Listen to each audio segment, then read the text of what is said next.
the law of total probability says, given the event A, so there's some event of interest to us, we'll call it A, and the disjoint events, E1, E2, up to En, such that the union of the EIs forms the entire set. We can write the chance of A as all of this stuff. Let me draw you a picture of this. We'll actually, let's prove this, and throughout the course of the proof, I guess maybe we'll see what this means.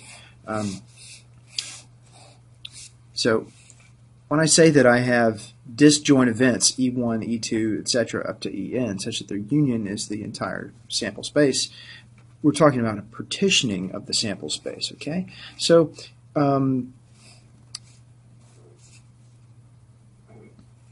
maybe we could think of these E sub i's as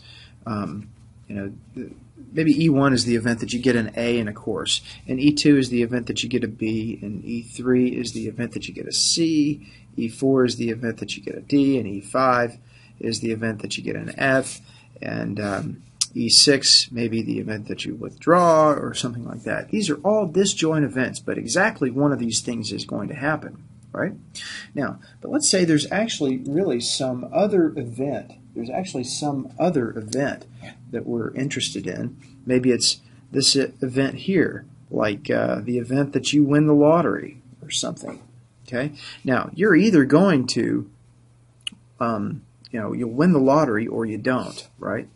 If you win the lottery, you'll win the lottery and get an A in the class, or you'll win the lottery and get a B in the class, or you'll win the lottery and get a C.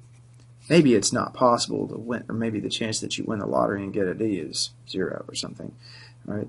But you can certainly see that the total area or the total probability of this event in here can be summed up by axiom 3. Can be summed up as it's the sum of these individual probabilities, these puzzle pieces in here.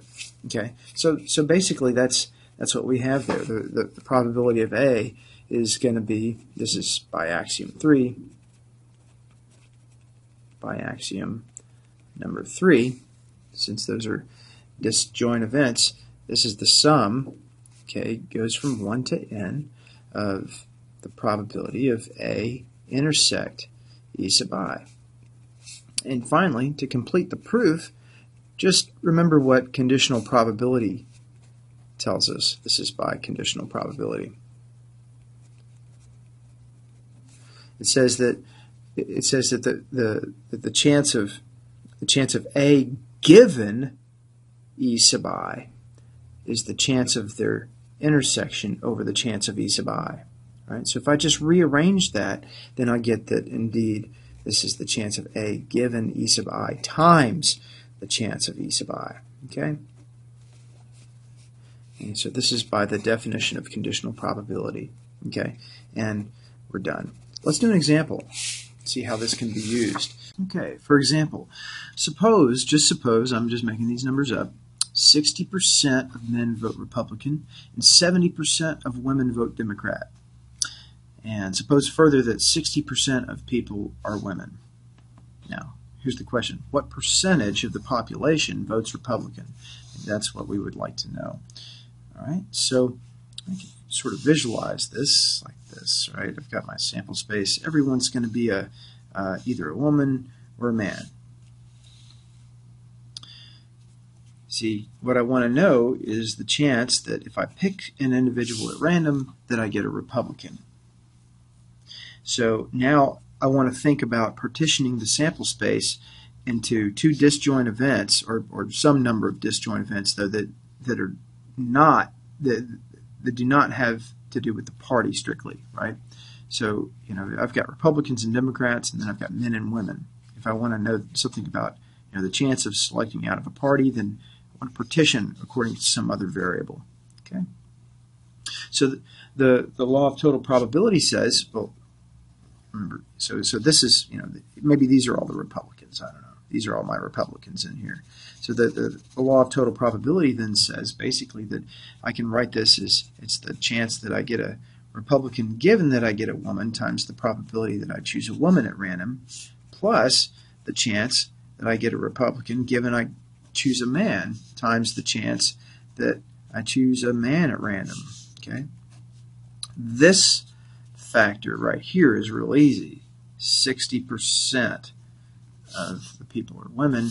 And this one, by the rule for complements, it's 1 minus 60%, isn't it?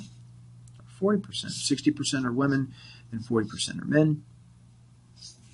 And then what is this? Given that I choose a man, what percentage vote Republican? 60%. Given that I choose a woman, what percentage vote Republican? Here I'm going to again apply the rule for complements, but in the conditional sense. Okay, this is 1 minus the chance that I choose a Democrat, given that I've got a woman, which is 1 minus 70%, right? Okay, so all of this is going to be 30% times 60% plus 60% times 40%. And you can figure out what that is. My calculator is broken.